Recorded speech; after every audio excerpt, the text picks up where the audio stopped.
The polished oak doors of the saffron hearth swung open under the golden glow of a late summer evening in Atlanta, revealing a woman whose presence seemed to ripple through the bustling dining room like a whisper on the wind.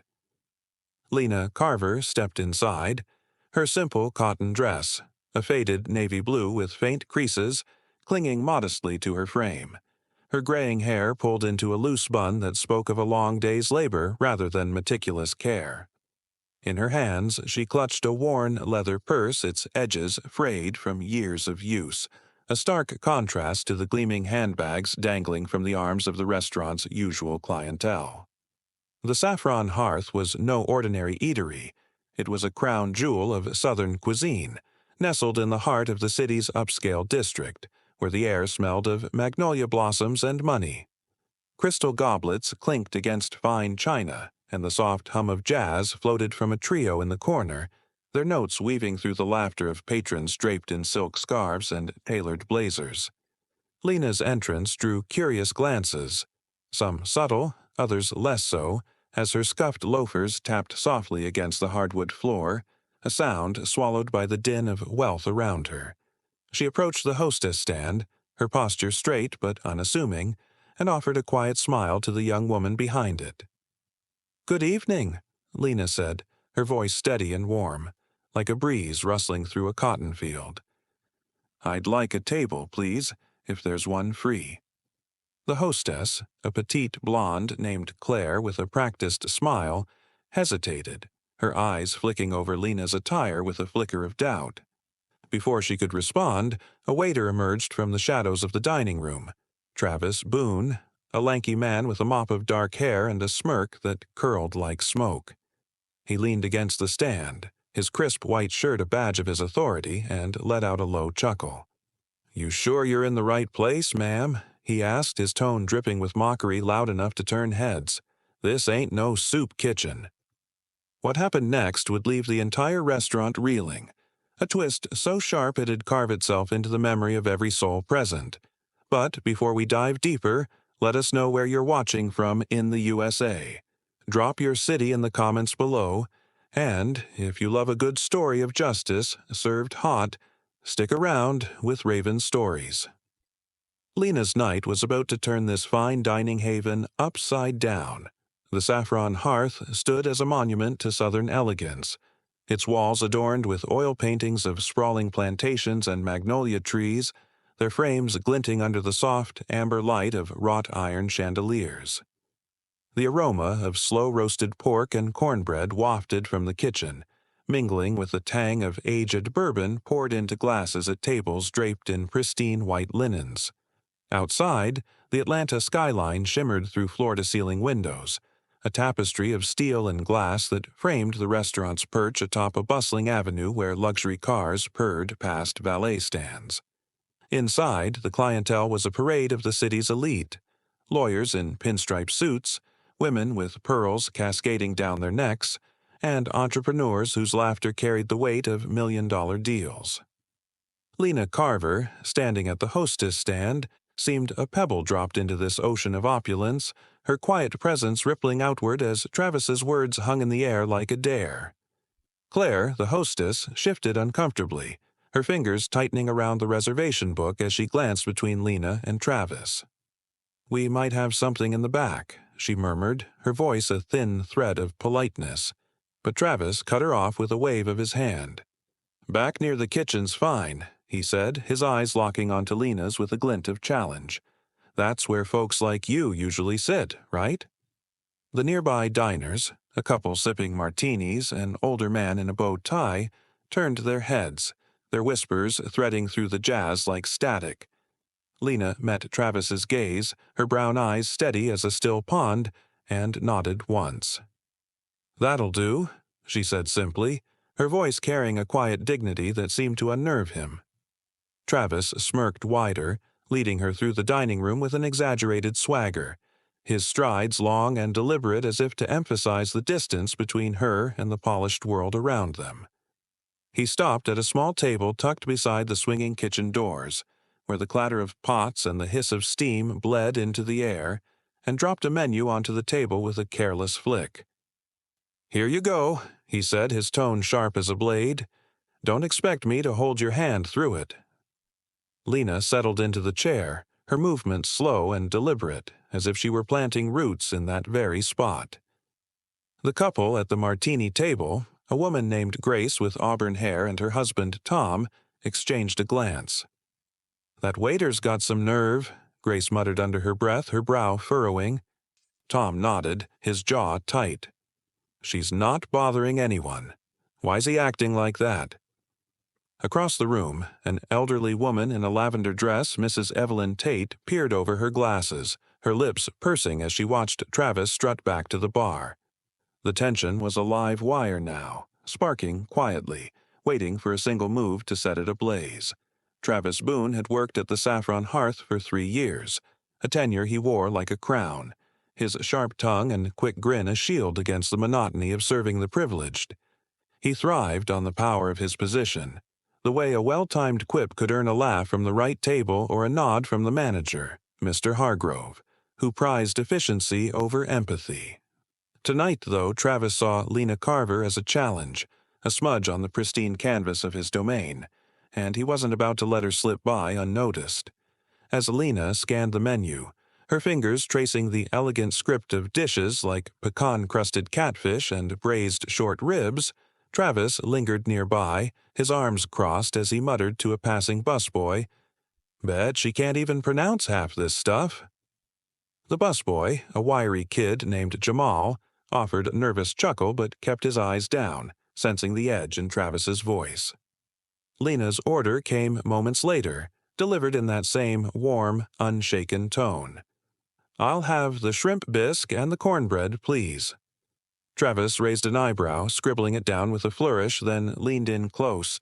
Too close, his breath hot against the air. "Bisque, huh?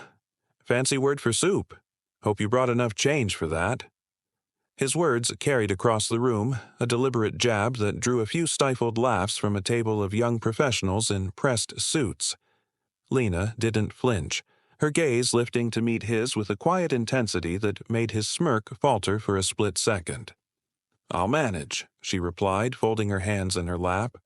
Travis turned away, his stride cocky as he headed toward the kitchen, but the seed of irritation had taken root.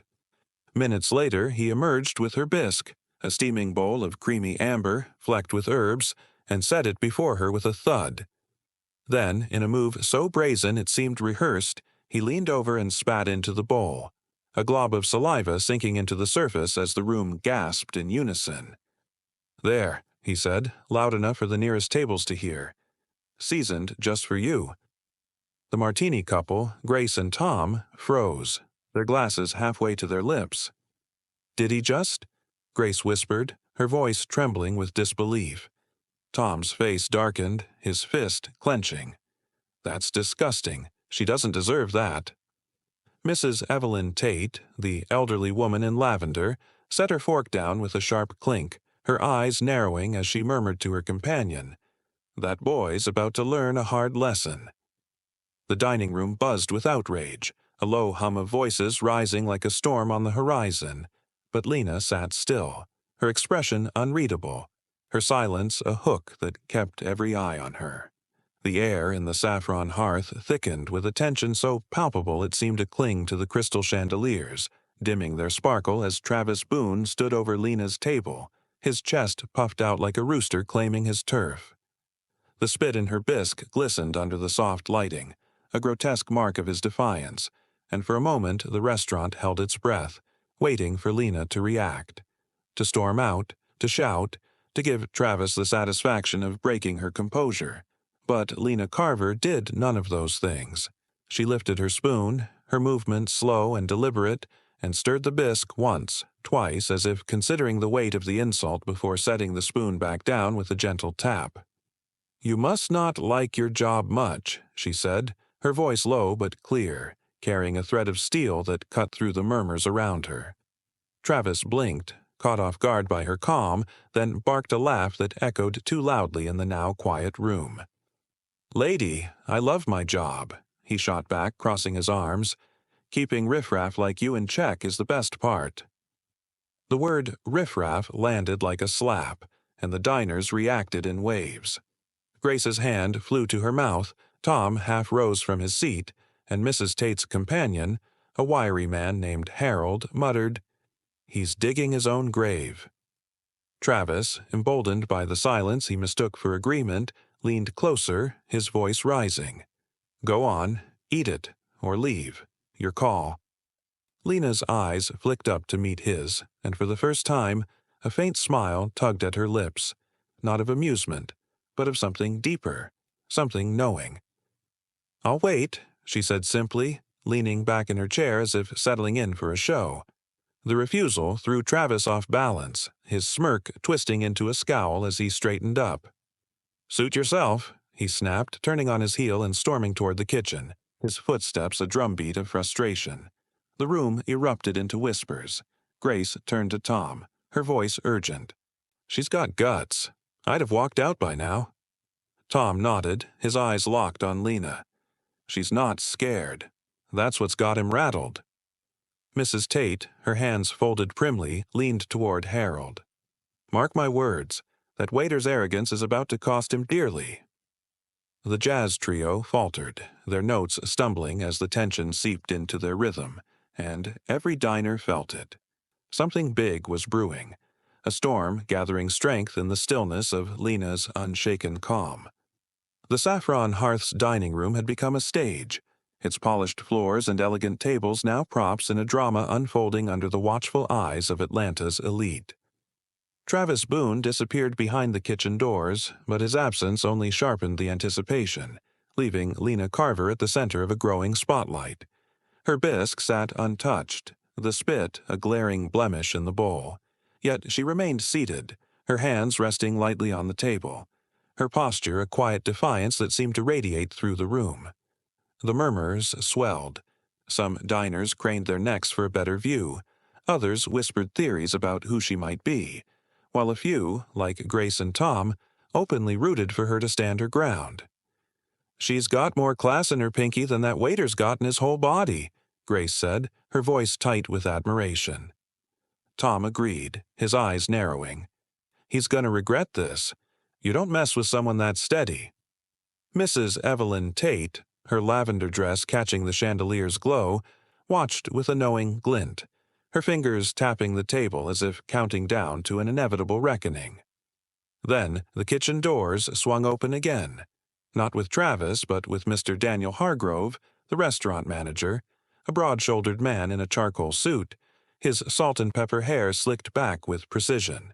His presence commanded attention, his strides quick and purposeful as he crossed the dining room, his brow furrowed with concern. He stopped at Lena's table, his hands clasped behind his back, and offered a slight bow that sent a ripple of confusion through the onlookers. "Miss Carver," he said, his voice rich and resonant, cutting through the hum of the room, "I'm so sorry for the trouble. We didn't expect you tonight." The name Carver hung in the air, a spark that ignited a flurry of gasps and widened eyes. Travis, emerging behind Hargrove with a tray of drinks for another table, froze mid-step, his smirk vanishing as the manager's words sank in. "Miss Carver," he muttered under his breath, his eyes darting to Lena, who met Hargrove's gaze with a nod. "It's all right, Daniel," she said, her tone warm but firm. "I just came to see how things are running." The room tilted. Grace's glass slipped from her hand, splashing martini across the table while Tom's jaw dropped. Mrs. Tate let out a soft, triumphant, "Well, I'll be."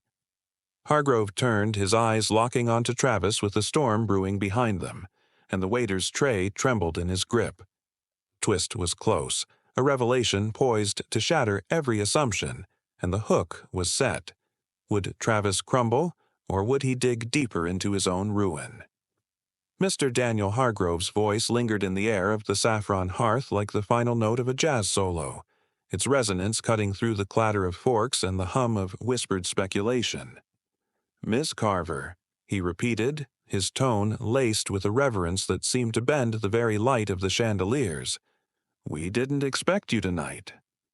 The words struck the dining room like a match to dry tinder, igniting a blaze of confusion and curiosity that swept from table to table. Travis Boone stood rooted behind the manager, his tray of drinks tilting dangerously in his trembling hands, the amber liquid sloshing as his mind raced to catch up.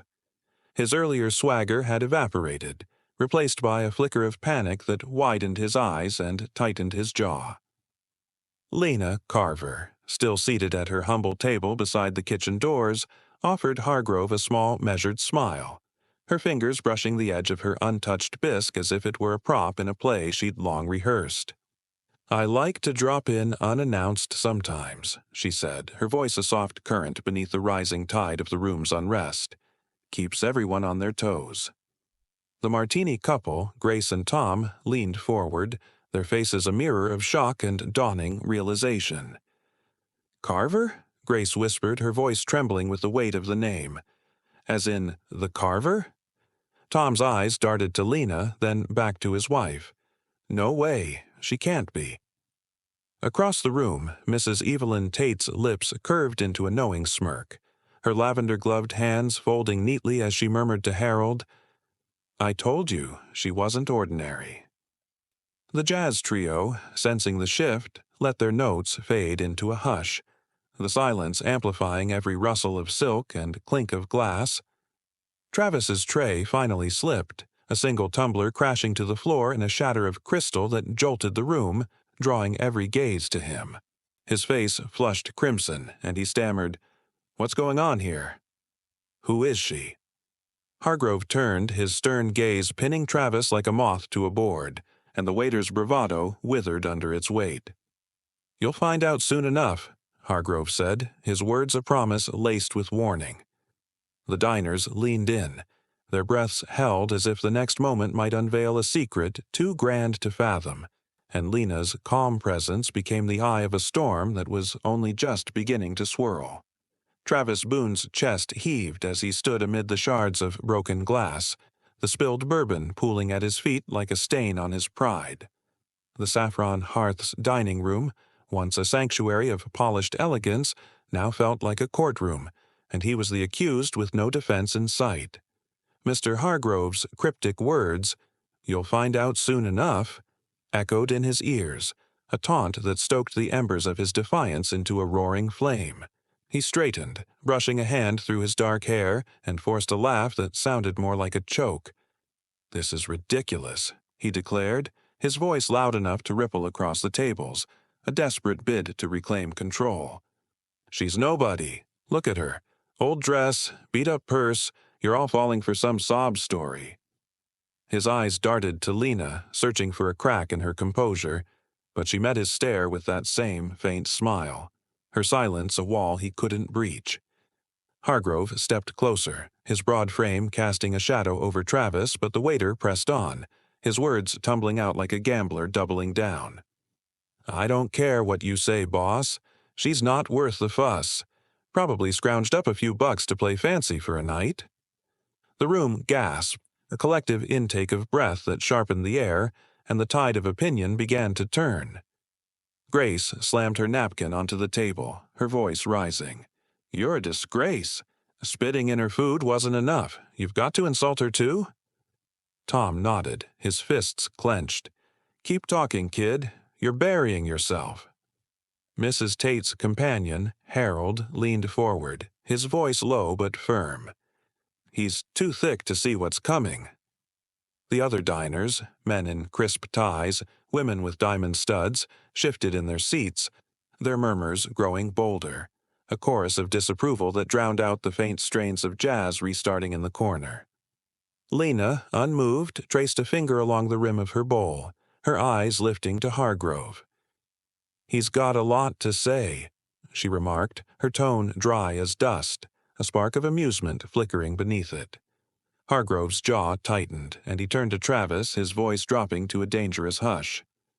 "You're done here, unless you shut your mouth right now." But Travis, fueled by a mix of fear and stubborn pride, shook his head, his sneer returning. "Done? I'm just getting started. She's a fraud, and I'll prove it." The room held its breath, the hook sinking deeper. Travis's defiance was a rope tightening around his own neck, and Lena's quiet strength promised a reckoning that would leave no one unmoved. The tension in the saffron hearth coiled tighter with every word Travis flung into the air, his voice a jagged edge slicing through the restaurant's refined veneer.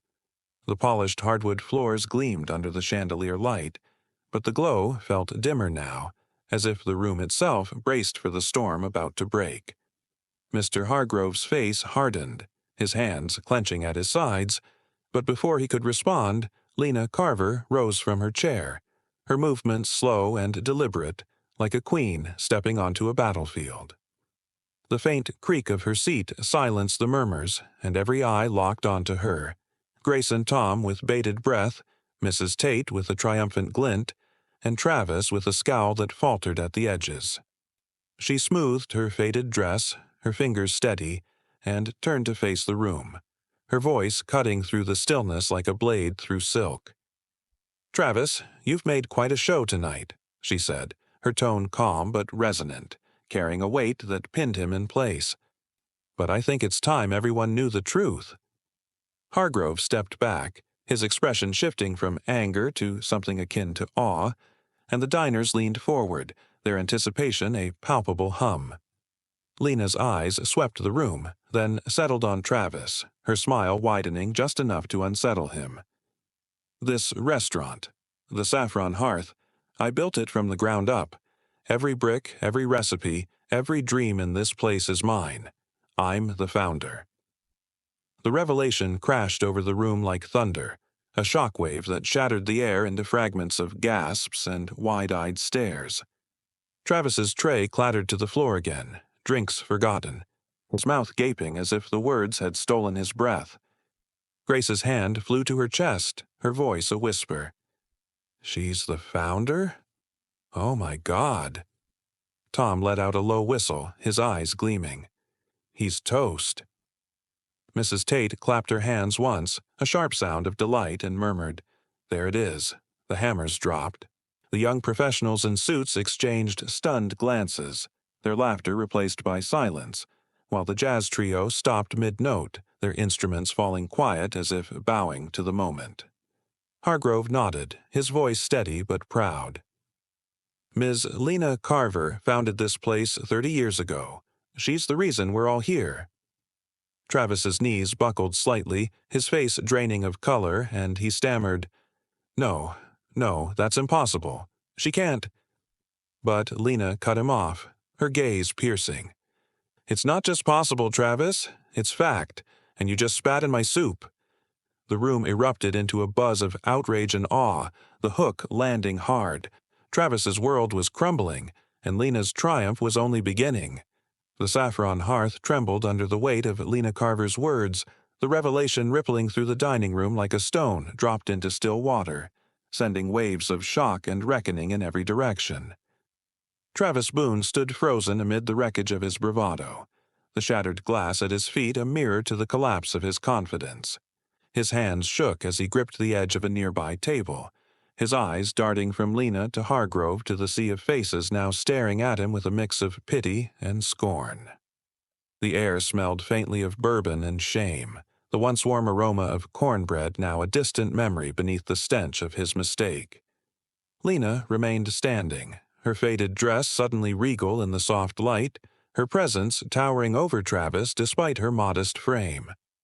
"You thought I didn't belong here," she said, her voice steady as granite, each word a hammer strike against his pride. "But this place, this heart of Southern soul, it's mine, and you don't get to decide who's worthy." Hargrove stepped forward, his face a mask of resolve, and placed a hand on Travis's shoulder, his grip firm. "You're off shift, Boone. Now." Travis jerked away, his voice rising in a desperate plea. "You can't do this. I didn't know. I didn't mean—" But the room drowned him out, the diners' voices swelling into a chorus of condemnation. Grace stood, her auburn hair catching the light as she pointed at him. "You didn't mean it. You spat in her food. You're lucky she's not pressing charges."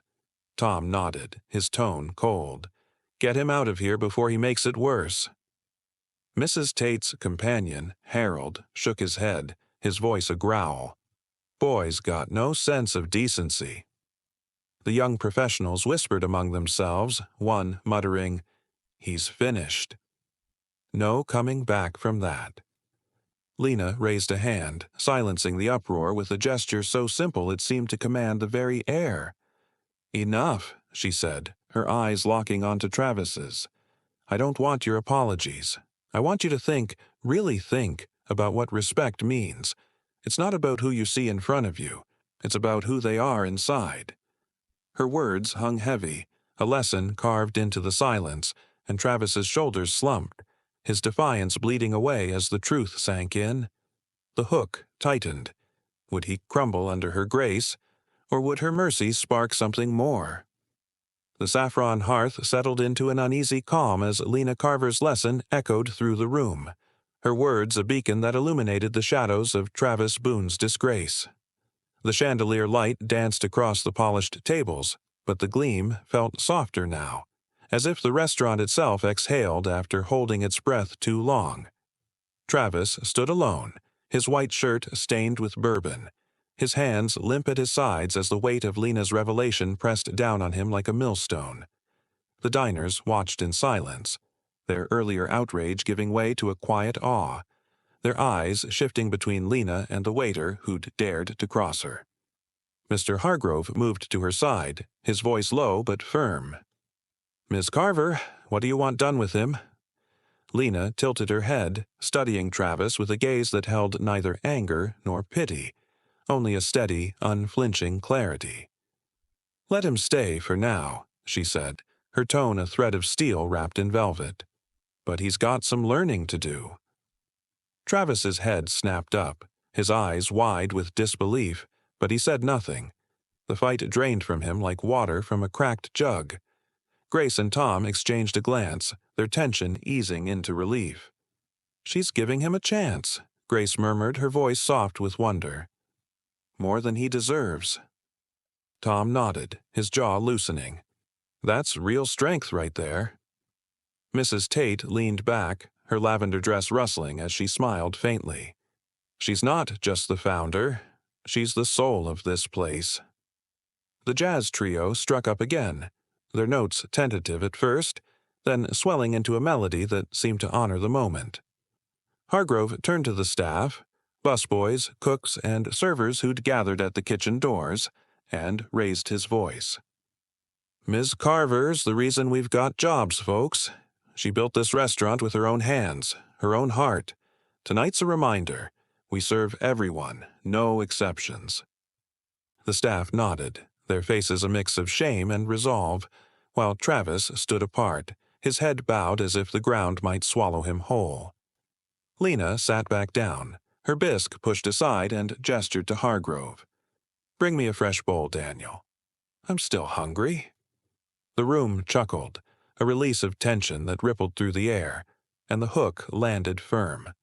Lena's grace had turned the tables, but the night wasn't over, and Travis's fate hung in the balance.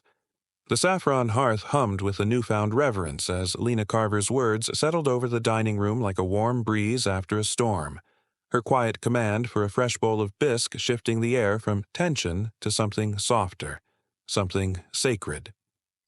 The jazz trio's melody wove through the space, their notes rising and falling like a heartbeat, while the chandelier light cast golden flecks across the polished tables, illuminating the faces of diners still grappling with the night's upheaval. Lena sat poised at her modest table, her faded dress now a mantle of authority, her presence a lighthouse guiding the room through the wreckage of Travis Boone's arrogance. Mr. Hargrove nodded sharply to a busboy, who darted toward the kitchen with wide eyes, the clatter of his steps a faint echo against the swell of murmured voices. Travis stood alone, his white shirt clinging to his sweat-dampened skin, his hands twitching as if searching for something to hold on to. The bourbon stain at his feet had darkened into a jagged scar on the hardwood, a silent testament to his fall. Grace and Tom watched him from their table, their martini glasses forgotten, their expressions a blend of pity and resolve. "He looks lost," Grace said, her voice low but firm, "like he's just realized the ground's gone." Tom grunted, his eyes narrowing. "He made his bed. Now he's lying in it." Mrs. Evelyn Tate, her lavender gloves resting primly in her lap, tilted her head toward Harold. She could have fired him on the spot, but she didn't. That's a woman who knows power. Harold nodded, his wiry frame leaning forward. He's got no idea what he's up against. The other diners, men in crisp blazers, women with pearl necklaces, shifted their gazes between Lena and Travis, their whispers weaving a tapestry of awe and judgment. Travis's knees buckled slightly and he gripped the edge of a chair, his voice a ragged whisper. This can't be real. She's lying, right? But the weight of Hargrove's earlier confirmation pressed down on him, and his defiance cracked like thin ice under a heavy boot. Lena's eyes flicked toward him, not with malice, but with a steady calm that seemed to peel back his bravado layer by layer. The room watched, breath held, as Travis teetered on the edge of collapse, the hook sinking deeper. Lena's mercy was a mirror, and what he saw in it was about to break him wide open. The saffron hearth's air grew still as Lena Carver rose once more, her chair scraping softly against the hardwood, a sound that drew every eye like a curtain rising on the final act. The jazz trio paused mid-phrase, their instruments falling silent as if yielding the stage, and the clink of silverware faded into a hush that wrapped the room in anticipation. Lena smoothed her dress, her hands steady as roots in rich soil, and stepped forward, her faded loafers tapping a rhythm of quiet strength against the floor. The light caught the gray strands in her bun, turning them silver, and for a moment she seemed to glow, a figure carved from resilience and time. "This place," she began, her voice rolling out like a river over smooth stones, "isn't just a restaurant. It's a promise." The words landed with a weight that stilled the room, and Travis lifted his head, his eyes wide and unblinking, caught in her gaze like a deer in headlights. 30 years ago, I stood in an empty lot with nothing but a skillet and a dream," she continued, her tone warm but unyielding. "I cooked for folks who had nowhere else to go, families like mine, working hands calloused from picking cotton and building lives out of scraps. This hearth was born from their hunger, their hope, and I swore it'd be a home for anyone who walked through those doors." Grace's eyes glistened, her hand reaching for Tom's. "She's talking about people like my grandma," she whispered, her voice thick. Tom squeezed her hand, his jaw tight. "That's real history right there." Mrs. Tate nodded slowly, her lips parting in a rare, soft smile. "She's the roots of this place, not just the branches." The diners leaned in, their faces a gallery of emotion. Some nodded, others bowed their heads, as if Lena's story had unearthed memories of their own. Travis's hands clenched into fists, his breath shallow, but he couldn't look away. Lena's gaze swept the room, then settled on him, her voice dropping lower, sharper. "You don't get to spit on that promise, Travis. Not because of how I look or what you think I'm worth. This isn't about me. It's about everyone who's ever felt pushed out. We belong here. All of us." The room erupted into soft gasps and murmurs of agreement, the hook landing hard. Lena's words weren't just a rebuke. They were a call to rise, and Travis was sinking beneath their tide. The saffron hearth trembled under the force of Lena Carver's speech, her voice a thunderclap that reverberated through the dining room, shaking the crystal goblets and rattling the souls of everyone within its walls. Travis Boone stood at the edge of her words, his defiance a crumbling dam against the flood of truth pouring over him. His face drained of color, his dark hair plastered to his forehead with sweat, and his eyes darted wildly as if searching for an escape that didn't exist. The bourbon stain on the floor seemed to widen, a dark pool swallowing his last shred of pride, while the air grew heavy with the scent of roasted pecans and the faint tang of shame. Lena's gaze held him fast, her brown eyes piercing through the haze of his panic, and she stepped closer, her loafers silent now, her presence a towering shadow over his faltering frame. "You've got a choice, Travis," she said, her voice low but resonant, each syllable a stone dropped into the silence. "You can keep fighting what's right, or you can learn from it. I'm not here to ruin you. I'm here to show you what this place stands for." Hargrove moved to her side, his suit crisp against the chaos, and nodded once, his expression a mix of sternness and hope. Travis's lips parted, a choked sound escaping as he stammered, I didn't know. I swear, I didn't." But his words faltered, drowned by the rising tide of the room's response. The busboy, Jamal, stepped forward from the kitchen doors, his wiry frame trembling but resolute, and spoke up, his voice cracking. "She's right, man. My mom used to eat here when it was just a shack. You don't get to trash that." A cook in a stained apron, a broad woman named Marla, followed, her hands on her hips. "I've worked for Ms. Lena since I was 19. You've got no clue what she's built." The staff's voices rose, a chorus of loyalty and rebuke, and the diners joined in. Grace clapping softly, Tom nodding fiercely, Mrs. Tate's eyes gleaming with approval. Travis's knees buckled and he sank into a chair, his hands covering his face as the weight of his actions crashed down. The hook tightened. Lena's mercy had spared him, but the room's judgment was a mirror he couldn't unsee, and the shift was undeniable. The saffron hearth exhaled as Travis Boone crumpled into the chair, his hands shielding his face from the eyes that bore into him, a man undone by the very fire he'd stoked.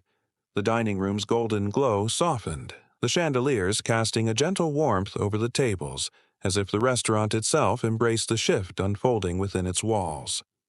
Lena Carver stood at the center, her faded dress a banner of triumph, her graying hair a crown earned through decades of grit and grace. The jazz trio struck up a slow, soulful tune, their notes weaving through the air like a balm, while the scent of fresh bisque, Lena's new bowl, delivered by a wide-eyed Jamal, drifted from her table, a quiet symbol of renewal. Mr. Hargrove clapped his hands once, the sound sharp and commanding, and addressed the staff and diners alike, his voice ringing out. "Tonight's a turning point, folks. Miss Carver's reminded us what the saffron hearth is about. Heart, not just hearth. We're better than what we showed her, and we'll prove it." The staff nodded, their faces a mix of determination and relief. Jamal wiping his hands on his apron, Marla crossing her arms with a firm nod, even the hostess Claire offering a tentative smile. Grace rose from her seat, her auburn hair glinting as she raised her glass. "To Ms. Carver," she called, her voice trembling with emotion, "for building this place and teaching us all." The room followed, glasses lifting in a ripple of clinks, a toast that echoed with sincerity. Mrs. Tate joined in, her lavender gloves tapping her glass as she murmured, "Well said, dear." Travis peeked through his fingers, his eyes red-rimmed, and Lena turned to him, her voice softening but firm. "You're still here because I believe people can change, Travis, but it's on you to earn that trust back." He nodded faintly, his hands dropping to his lap, his voice a whisper. "I'll try. I'll try." The diners watched, their outrage melting into a cautious hope, and the hook landed firm. Lena's vision was reshaping the room, but the real test of its power was yet to come, a promise hanging in the balance of Travis's next step. The saffron hearth glowed with a quiet triumph as the night drew to a close, its walls seeming to pulse with the heartbeat of Lena Carver's legacy, a testament to a woman who'd turned a dream into a sanctuary for all. The jazz trio played on, their melody a thread of resilience that wove through the chatter of departing diners, their silk scarves and tailored blazers rustling as they stepped into the Atlanta night, the skyline twinkling beyond the windows like a crown of stars.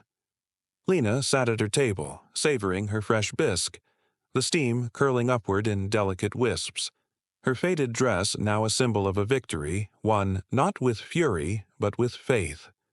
Mr. Hargrove oversaw the staff's cleanup, his charcoal suit a steady presence as he murmured instructions, his eyes occasionally flicking to Travis, who lingered near the kitchen doors, his head bowed, but his posture straighter than before. The room emptied slowly, Grace and Tom pausing to nod at Lena, their smiles warm. Mrs. Tate stopping to press her hand and whisper, You're a marvel, dear." And the air settled into a peace that felt earned. Lena rose, her loafers tapping softly as she approached Travis, her voice a gentle current. "This place thrives on second chances," she said, her eyes meeting his. "Don't waste yours." Travis swallowed hard, his voice a rasp. "I won't, Miss Carver. I swear I won't." She nodded once, then turned to Hargrove, her smile faint but bright. "Keep it running smooth, Daniel." "I'll be back." As she stepped through the oak doors into the magnolia-scented night, the restaurant exhaled, its soul renewed. The story of that evening wasn't just about a waiter's regret.